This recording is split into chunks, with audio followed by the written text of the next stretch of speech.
welcome or welcome back to my channel. Welcome to today's video. I am going to be talking about all the books that I read in the month of October. I thought I was going to read a ton of books in October. I ended up being a lot busier than I expected, and it just feels like every single month I keep getting busier and busier. I read how many books? I read 6 books, but 5 of them are physical. I read 1 book on Kindle Unlimited, and that book was the very first book I read this month, which was Flawless by Elsie.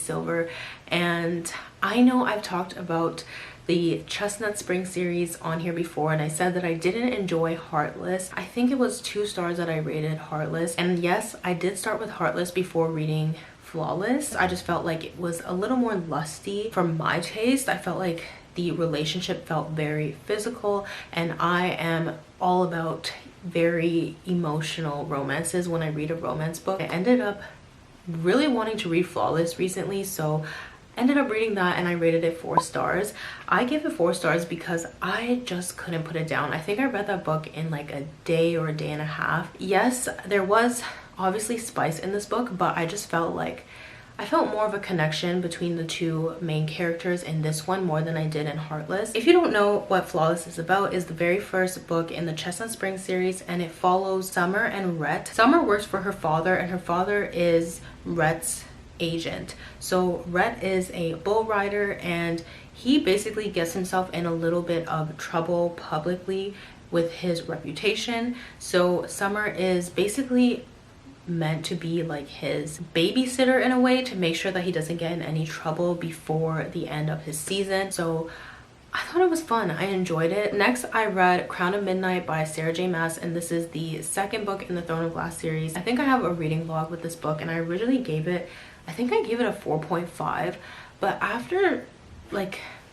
time went, I think I want to rate this book more like a 4.75. This made me feel a lot more connected to the main characters that we were introduced to in Throne of Glass. This one had a lot more action in comparison to Throne of Glass. There is a lot that goes on in this one. There's betrayal. There are things being revealed about so many different people.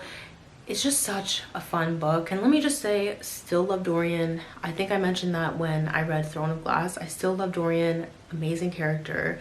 He deserves the world. Then straight after Crown of Midnight, I went into Heir of Fire, which is the 3rd book in the Throne of Glass series, and I rated this one 5 stars. It does have a bit of build up at the beginning, or like the first half of the book has a lot of build up, but there was something about this book that just made me appreciate every single moment.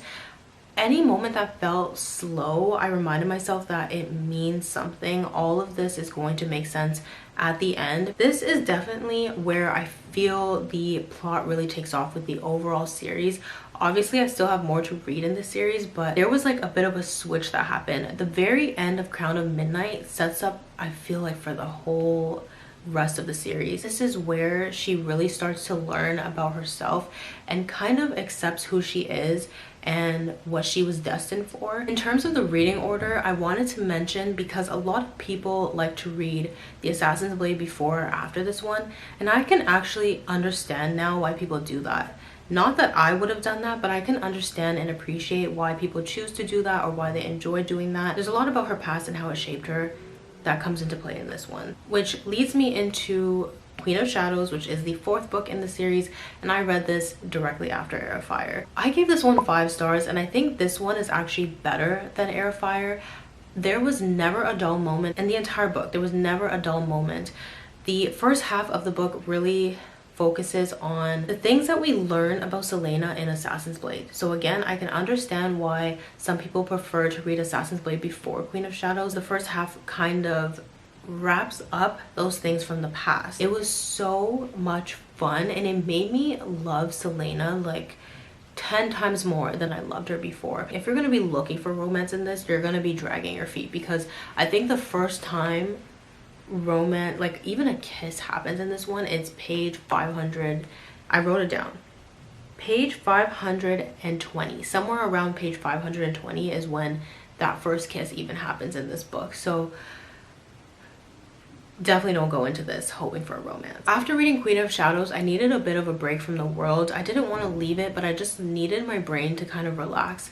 I felt like I was just deep in it, and I just needed something light and fluffy, so I finally decided to read Mickey Chambers Shakes It Up by Charish Reid, a black author with a black female main character, and I believe the male main character is Hispanic. She's basically like a part-time professor at a university. She is not getting paid enough, so she's looking for another job, and she picks up a job at a bar, and that bar is owned by Diego. Diego is actually one of her students in the class that she's teaching. She teaches an online class, and now she has a student who is also her boss. We also get a bit of Grumpy Sunshine. He's a bit of a grump. She is like extreme sunshine. It's a bit of an age gap. She's in her 30s and he's in his 40s though. I think she deals with hyperthyroidism, so we get a bit of that chronic illness rep as well. They did start off their relationship earlier than I expected. I didn't really know how the romance was going to go when I went into it, but it does start off a little bit early in the book. I did read most of it on my Kindle, so when I saw that the first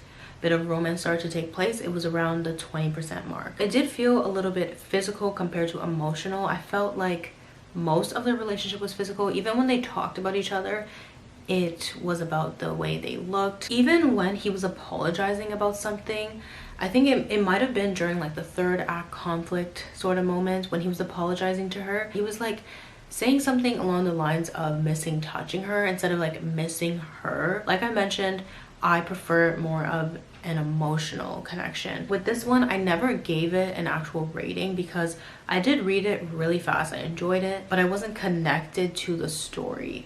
I think I would give this like a 3 or maybe a 3.5. I don't really know. Lastly, I read Powerless by Lauren Roberts. I have so many things I can say on this book. Let me just start by saying that I rated this a 4-star rating. I think I might give it like a 4.25. Powerless is about Peyton and Kai, and basically we have this kingdom where there are ordinaries and elites. So elites are people who have powers, and ordinaries are people who do not have powers. Ordinaries are basically banished from this kingdom because the king wants a society that is basically elites only. So Peyton is an ordinary that is living amongst the elites. Then we have Kai, who is a prince, and he's also an ordinary hunter. There is a little bit more that goes on when it comes to the plot. I will say, if you like Hunger Games, there is very much a Hunger Games element to it. There is some sort of like trial that goes on, so expect that, but I wouldn't say to know much more than that. It was a really fun book. I just really struggled in the beginning. I thought it was a good story at the beginning, but I just couldn't fully get into it, if you get what I mean. I kept reminding myself that it was probably just set up and I was getting used to the author's writing as well. I think around chapter 17 to 20 is when I started to get a lot more interested in the book, and from there on I just absolutely loved it. I enjoyed the romance, I enjoyed the action, I loved the balance between the romance and action. It was the perfect balance for a fantasy romance for me. I did have a hard time keeping up with all the different names of the elites because based off of their power, they each have a certain type of title. So people who can wield like water, they're called hydros. People who can teleport from one place to another, they're called blinks. And then we have like brownies, who are people who are really strong. They all have a certain type of name, and I was having a lot of trouble keeping up with all of them because I felt like there were just so many. I know a lot of people compare this book to so many different types of fantasy books that are out there. Lauren Roberts herself says that this is like a Red Queen meets the Hunger Games, but I've never read the Red Queen, so I can't really compare. But I think the way that I think about it is Lauren Roberts is a romantasy reader. She loves fantasy romance, so she's a romantasy reader writing for romantasy readers. So I did feel like she took elements from a lot of hers and other people's favorite dystopians and fantasy books and kind of like mashed it in here, but I can see that she's still kind of going her own route. I really loved it. I thought it was really enjoyable, and I can see so much potential with this book. I can see this book becoming way more popular than it is. It will be published in US and Canada November 7th, so very, very soon. And those are all the books that I read in the month of October. I enjoyed this month a lot. I'm hoping for an even better month for November. Let me know if you guys have read any of these books. Let me know what your thoughts were, or if you plan on reading any of these books. If you like this video, please give it a like, and if you're not subscribed already, please do not forget to subscribe, and I will see you in the next video.